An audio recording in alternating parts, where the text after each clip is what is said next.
बोलिए भगवान श्री कृष्ण की जय। गुरु नारायण भगवान की जय। अब हम श्रीमद्भागवत महापुराण के तृतीय स्कंद के 15वें अध्याय का प्रसंग पढ़ रहे हैं, जिसमें सनकादि मुनि जो हैं ये वैकुंठ धाम जा रहे थे। 6 ड्योढ़ियाँ जो हैं पार कर चुके थे। 7वीं ड्योढ़ी जैसे ही पार करने लगे तो वहाँ पर जो है वैकुंठ धाम के जो द्वारपाल थे, जिनका नाम जय विजय था, उन्होंने इनको बेंत अड़ाकर रोक दिया। तो वैसे सनकादि मुनि को क्रोध वगैरह नहीं आता, परंतु जो है उन्होंने जब इस प्रकार किया तो उन्होंने सोचा कि ये भगवान के वैकुंठ धाम के द्वारपाल हैं और इनको जो है किस प्रकार जो है मतलब कैसी शंका हुई भगवान के बारे में, जो है ये भगवान के द्वारपाल बनने काबिल नहीं है कि ये द्वारपाल का कार्य करें। ये इनकी जो बुद्धि है वो ठीक नहीं है और इनको जो है इनका कल्याण करने के लिए ये दंड के पात्र हैं और इनको दंड देना चाहिए।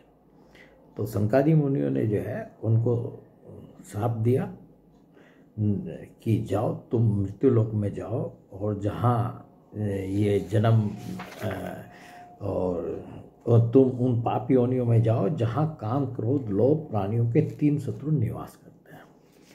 तो जब जो है उन्होंने श्राप दे दिया तो वो घबराए और उनके चरणों में गिर कर के प्रार्थना भी करने लगे और वैकुंठ धाम में जो है वैकुंठनाथ भगवान को जो है ये भी पता चल गया कि मेरे द्वारपालों ने जो है सनकादि मुनि का अपमान किया, मतलब निरादर किया। तो भगवान जो है नंगे पैर जो है वहाँ से चल दिए।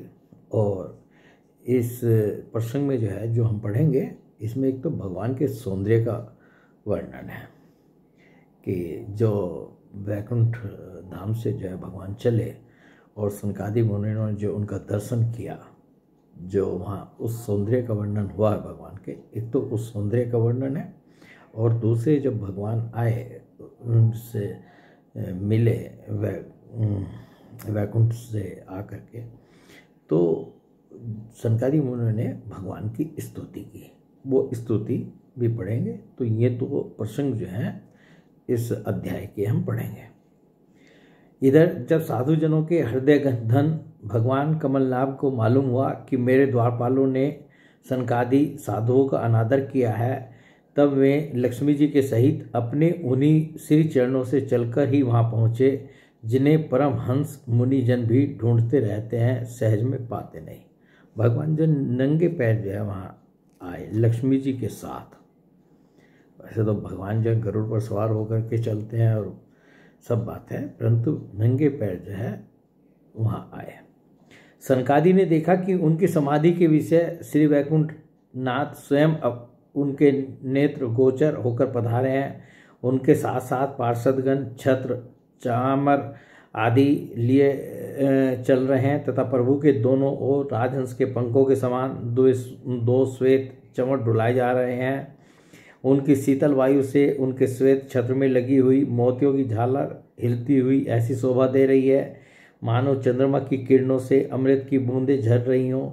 प्रभु समस्त सद्गुणों के आश्रय हैं। उनकी सौम्य मुख मुद्रा को देखकर जान पड़ता था मानव में सभी पर अनवरत कृपा सिंधु की वर्षा कर रहे हैं।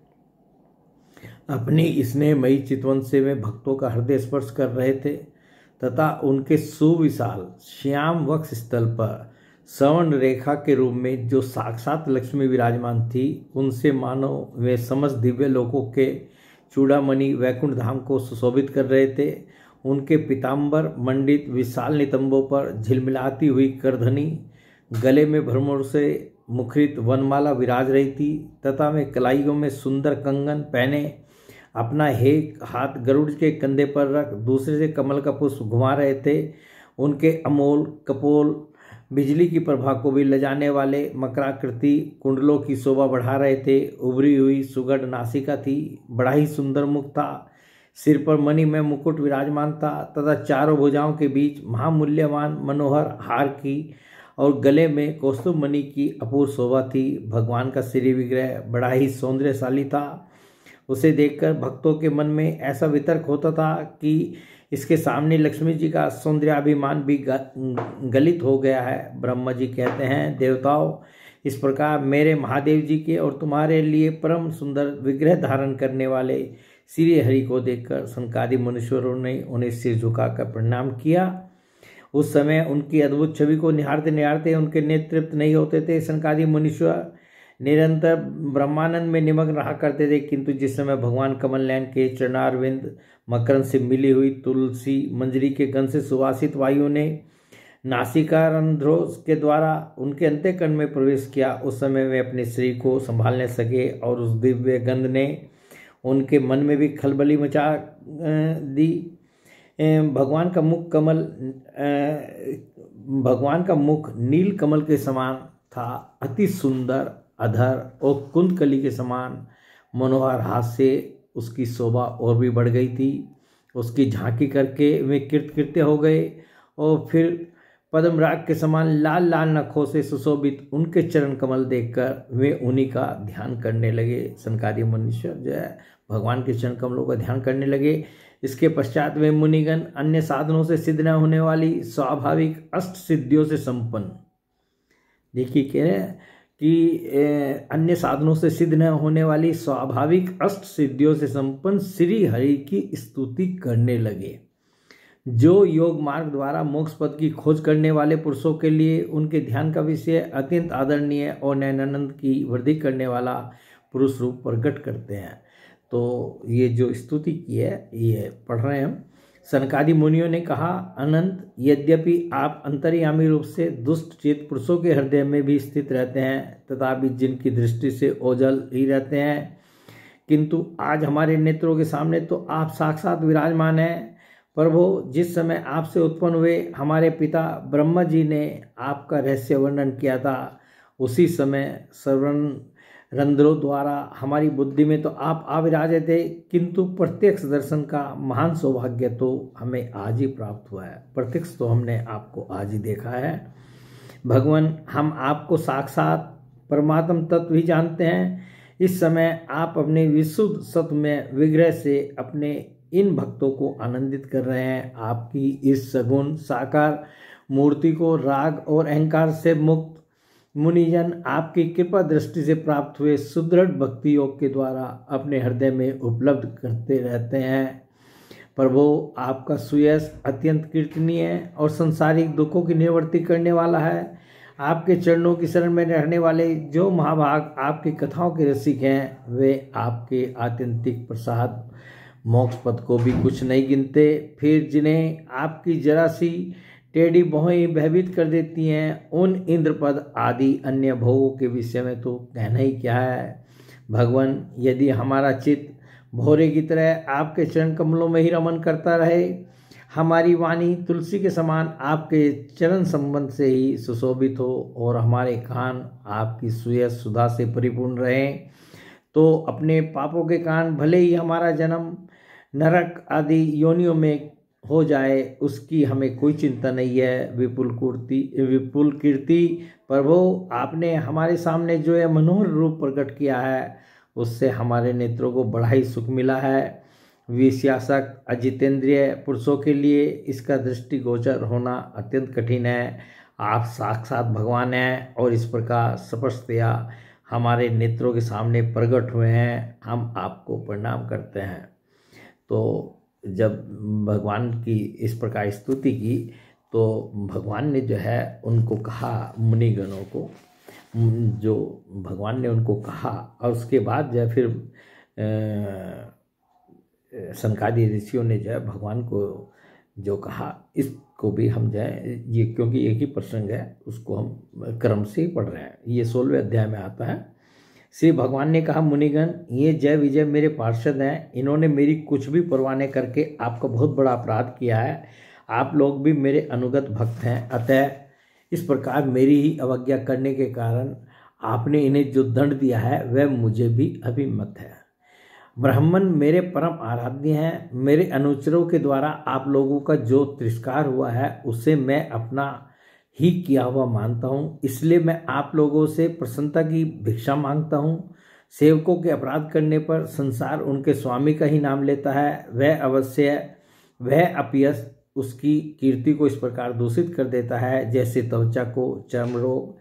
मेरी निर्मल सुयस सुधा में गोता लगाने से चांडाल पर्यंत सारा जगत तुरंत पवित्र हो जाता है, इसलिए मैं विकुंठ कहलाता हूँ। किंतु यह पवित्र कीर्ति मुझे आप लोगों से ही प्राप्त हुई है, इसलिए जो कोई आपके विरुद्ध आचरण करेगा वह मेरी भुजा ही क्यों ना हो, मैं उसे तुरंत काट डालूंगा।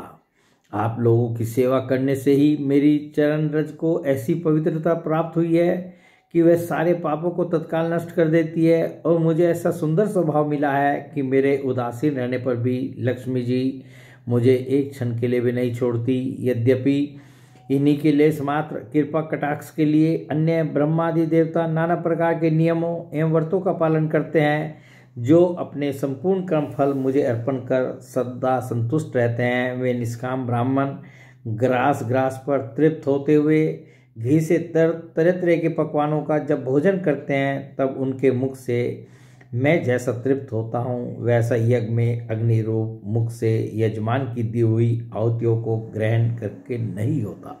ये भगवान कह रहे हैं। योग माया का अखंड और असीम ऐश्वर्य मेरे अधीन है, तथा मेरी चरणोदक रूपिणी गंगा जी चंद्रमा को मस्तक पर धारण करने वाले भगवान शंकर के सहित समस्त लोकों को पवित्र करती है। ऐसा परम पवित्र एवं परमेश्वर होकर भी मैं जिनकी पवित्र चरण रज को अपने मुकुट पर धारण करता हूँ, उन ब्राह्मणों के कर्म को कौन नहीं सहन करेगा। भगवान जो है ब्राह्मणों के कितने बड़े भक्त हैं, ये जो है इस प्रसंग में जो है बिल्कुल स्पष्ट हो रहा है। ब्राह्मण, दूध देने वाली गौवें और अनाथ प्राणी ये मेरे ही शरीर हैं। पापों के द्वारा विवेक दृष्टि नष्ट हो जाने के कारण जो लोग इन्हें मुझसे भिन्न समझते हैं, उन्हें मेरे द्वारा नियुक्त यमराज के गृध्र जैसे दूत, जो सर्प के समान क्रोधी हैं, अत्यंत क्रोधित होकर अपनी चोंचों से नोचते हैं। ब्राह्मण तिरस्कार पूर्वक कटु भाषण भी करे तो जो भी उसमें मेरी भावना करके प्रसन्नचित्त से तथा अमृत भरी मुस्कान से युक्त मुख कमल से उसका आदर करते हैं, तथा जैसे रूठे हुए पिता को पुत्र और आप लोगों को मैं मनाता हूँ, उसी प्रकार जो प्रेम पूर्ण वचनों से प्रार्थना करते हुए उन्हें शांत करते हैं, वे मुझे अपने वश में कर लेते हैं। मेरे इन सेवकों ने मेरा अभिप्राय न समझकर यही आप लोगों का अपमान किया है, इसलिए मेरे अनुरोध से आप केवल इतनी कृपा कीजिए कि इनका यह निर्वासन काल शीघ्र ही समाप्त हो जाए। ये अपने अपराध के अनुरूप अधम गति को भोग कर शीघ्र ही मेरे पास लौट आए। तो जब जो है भगवान ने इस प्रकार जो है सनकादि मुनियों को कहा, तो सनकादि मुनि क्या कह रहे हैं? सनकादि मुनियों ने कहा, स्वयं प्रकाश भगवान आप सर्वेश्वर होकर भी जो यह कह रहे हैं कि यह आपने मुझ पर बड़ा अनुग्रह किया, सो इससे आपका अभिप्राय क्या है? हम ये नहीं जान सके हैं, पर वो आप ब्राह्मणों के परम हितकारी हैं। इससे लोक शिक्षा के लिए आप भले ही ऐसा माने कि ब्राह्मण मेरे आराध्य देव हैं, वस्तुतः तो ब्राह्मण तथा देवताओं के भी देवता, ब्रह्मादि के भी आप ही आत्मा और आराध्य देव हैं।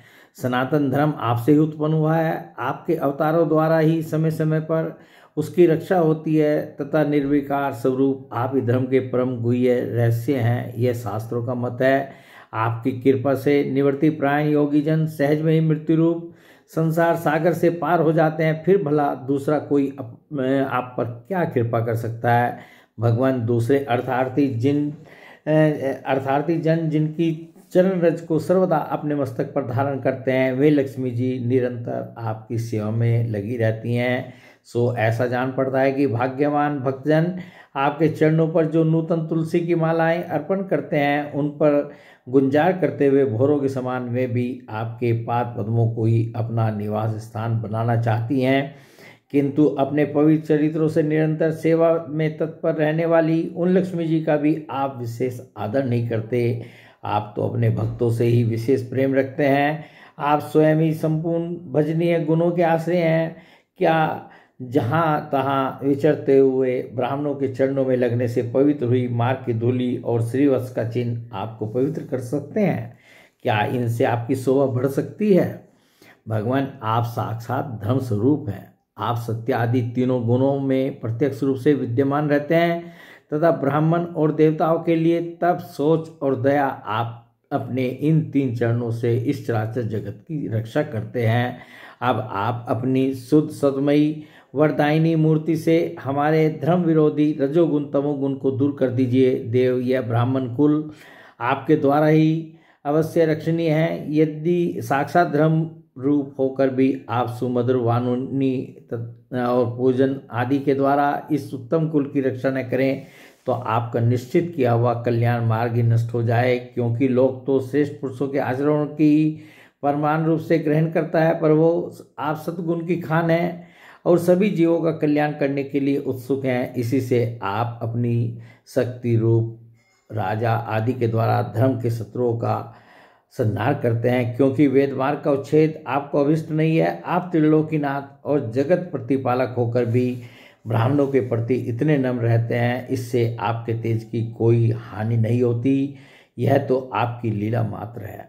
सर्वेश्वर, इन द्वारपालों को आप जैसा उचित समझें वैसा दंड दें अथवा पुरस्कार रूप से इनकी वृत्ति बढ़ा दें। हम निष्कपट भाव से सब प्रकार से आपसे सहमत हैं, अथवा हमने आपके इन निरपराध अनुचरों को जो शाप दिया है उसके लिए हम ही को उचित दंड दें। हमें वह भी सहर्ष स्वीकार है।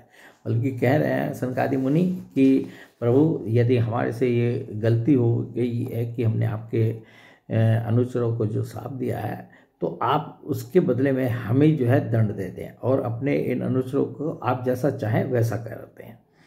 श्री भगवान ने कहा, मुनिगण, आपने इन्हें जो शाप दिया है सच जानिए वह मेरी ही प्रेरणा से हुआ है। अब ये शीघ्र ही दैत्य योनि को प्राप्त होंगे और वहाँ क्रोधावेश में बढ़ी हुई एकाग्रता के कारण सुदृढ़ योग संपन्न होकर फिर जल्दी ही मेरे पास लौट आएंगे। तो उसके बाद जो है ये सनकादि मुनियों ने नैनाभिराम भगवान विष्णु और उनके स्वयं प्रकाश वैकुंठ धाम के दर्शन करके प्रभु की परिक्रमा की और उन्हें प्रणाम कर उनकी आज्ञा पा भगवान के ऐश्वर्य का वर्णन करते हुए प्रमोदित हो वहाँ से लौट गए।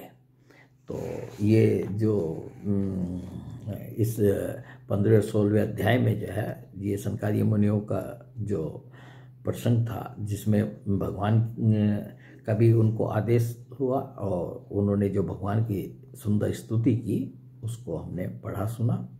और स्तुति में जो है देखिए, भगवान का जो है जहाँ भी किसी भी भक्त को